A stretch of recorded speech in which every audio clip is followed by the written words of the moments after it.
ఈ December starting నుంచి ending వరకు మనకు సుపరిచితమైన ఈవెంట్స్ ఏమైనా ఉన్నాయంటే క్రిస్మస్ సెలబ్రేషన్స్ కదండి. ఈ క్రిస్మస్ సెలబ్రేషన్స్ ఎలా చేయాలి, దాని ప్యాటర్న్ ఏంటి, దాని ప్రాసెస్ ఏంటి, వచ్చిన వాళ్ళకి ఎంతగా ఎస్టిమేట్ చేయాలి, ఇవన్నీ మనకి తెలుస్తాయి. కానీ అసలు క్రిస్మస్ వెనకాల ఉన్నటువంటి పరమార్థం ఏంటి, ఇది మనకి తెలీదు. అసలు యేసుక్రీస్తు ప్రభువారు ఈ లోకానికి ఎందుకు వచ్చారు, ఇవేమి మనకి తెలీదు. కానీ క్రిస్మస్ కి ఎలా పార్టిసిపేట్ చేయాలో తెలుసు.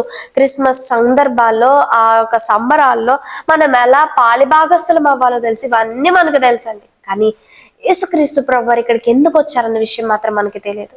అంటే ఇది ఎలా ఉందంటే, అసలు కావాల్సిన విషయాన్ని విడిచిపెట్టేసి అనవసరమైన విషయాలను తెలుసుకున్నప్పుడు వాళ్ళు ఎలా వెర్రి వాళ్ళ మనం చూస్తామో సేమ్ అలానే ఉంది.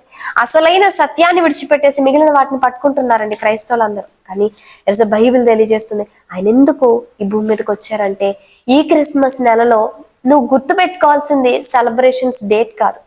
ఏ రోజు ఏ క్రిస్మస్ జరుగుతుంది, ఏ దగ్గర ఏ క్రిస్మస్ జరుగుతుంది, ఎక్కడి నుంచి నాకు ఇన్విటేషన్స్ వచ్చాయి, ఎక్కడికి నేను వెళ్ళాలి, ఇవి కాదండి మనం గుర్తుపెట్టుకోవాల్సింది.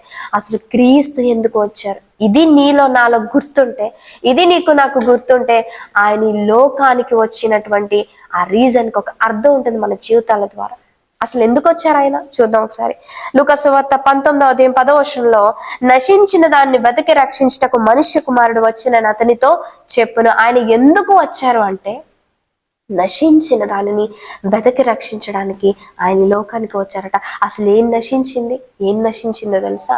దేవుని యొద్ద నుండి వచ్చిన మనము మరలా తిరిగి దేవుని యొద్దకు వెళ్లకుండా ఈ లోకపు ఇహలోక మాలిన్యాన్ని అంటించుకొని వక్ర మార్గంలోనికి వెళ్ళిపోయామంటే, మనకి ఏర్పరచబడలేనటువంటి రాజ్యానికి మనం వెళ్ళిపోతూ ఉంటే, చూడలేని మన కన్న తండ్రి తన ప్రియకుమారుని లోకానికి పంపబడినటువంటి ఆయన ఇదిగో నిన్ను నన్ను వెతకడానికి ఇక్కడికి వచ్చారు. ఎందుకంటే మనం తప్పిపోయామండి, పరిశుద్ధత నుండి తప్పిపోయాం, పాపం చేస్తూ తప్పిపోయాం. ఇలా పాపం చేస్తూ తప్పిపోతే ప్రవ్వా నన్ను రక్షించయ్యా అని మనం అడగక మునిపే ఇదిగో నేను నిన్ను రక్షిస్తానని మనల్ని వెతుక్కుంటూ వచ్చాడండి ఆయన ఆ దేవుని నుండి భూమికి. ఆ దేవుని నుండి భూమికి వచ్చి ఆయన మనల్ని వెతుకుతూ ఉన్నప్పుడు ఆయన మనకి మంచి చేస్తున్నాడు కదా, మనం అడగకుండానే మనల్ని రక్షించడానికి వచ్చాడు కదా. ఆయన ఏమైనా మర్యాదగా చూసారంటే, ఇదిగో ఆయన 2 చేతులను సిలువలో వేలాడదీసి ఎంత క్రూరంగా ఆయన్ని చంపి పాడేశాడండి ఈ లోకం అంతా కలిసి. ఎన్ని జరిగినా ఆయన అలా చిటిక వేస్తే అన్నిటిని మటు మాయించేయగలిగిన వాడు, దేనినైనా మార్చగలిగిన శక్తి గలవాడు, ఈ సృష్టిని సృజించిన వాడు. అలాంటి వాడు ఎందుకు అలా మౌనంగా ఉన్నాడంటే కారణం ఏంటో తెలుసా? నువ్వు నేనే. మన కొరకు మాత్రమే మనం చేసిన పాపాలు బట్టి ఆయన శిక్షణ ఉన్నాడు. మనం చేసిన పాపానికి ఆయన శిక్షణ అనుభవించాడు. మనదేమో పాపము, ఆయనదేమో శిక్ష. ప్రిలారా, ఈరోజు మనం క్రిస్మస్ కు వెళ్ళిపోతున్నాం, మనం చక్కగా వెళ్ళామా, పార్టిసిపేట్ చేసామా, ఇవే కాదండి. అసలు క్రీస్తు నా కొరకు ఎందుకు వచ్చారు, ఆయన వచ్చిన అక్కడ ప్రతి సంవత్సరం ఈ డిసెంబర్ నెల రావడం, క్రిస్మస్ కి వెళ్ళడం, మళ్ళీ డిసెంబర్ నెల రావడం, మళ్ళీ క్రిస్మస్ కి వెళ్ళడం, మళ్ళీ రావడం, మళ్ళీ వెళ్ళడం, మళ్ళీ రావడం, మళ్ళీ ఇదే తంత అయిపోతుంది. కానీ ఈ సంవత్సరం నేను చేయాల్సింది ఏంటంటే, ఇదిగో ఇప్పటి వరకు నేను క్రిస్మస్ సెలబ్రేషన్స్ లో మాత్రమే మూలిగిపోయాను.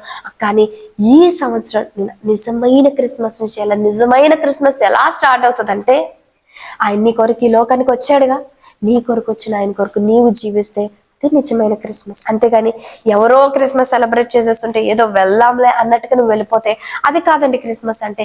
నీవెప్పుడైతే ఆయన నీ కొరకు ఏం చేశాడు, తిరిగి ఆయన కొరకు నువ్వు అది చేస్తే అప్పుడు నిజమైన క్రిస్మస్. ప్రియులారా, ఆయన నీ నుండి నా నుండి కోరుకున్నది డబ్బు, ఐశ్వర్యం, ఆస్తులు, అంతస్తులు, అందాలు కాదు. కానీ ఆయన కోరుకున్నది విరిగి నలిగినటువంటి నీ హృదయాన్ని, నా హృదయాన్ని. ఈ విరిగి నలిగిన హృదయానికి విలువ లేదండి లోకంలో, కానీ ఆయన కోరుకుంటుంది ఈ విలువ లేనటువంటి విరిగి నలిగిన హృదయాన్ని అర్పిద్దాం. ప్రియులారా, ఆయనకి అర్పిద్దాం.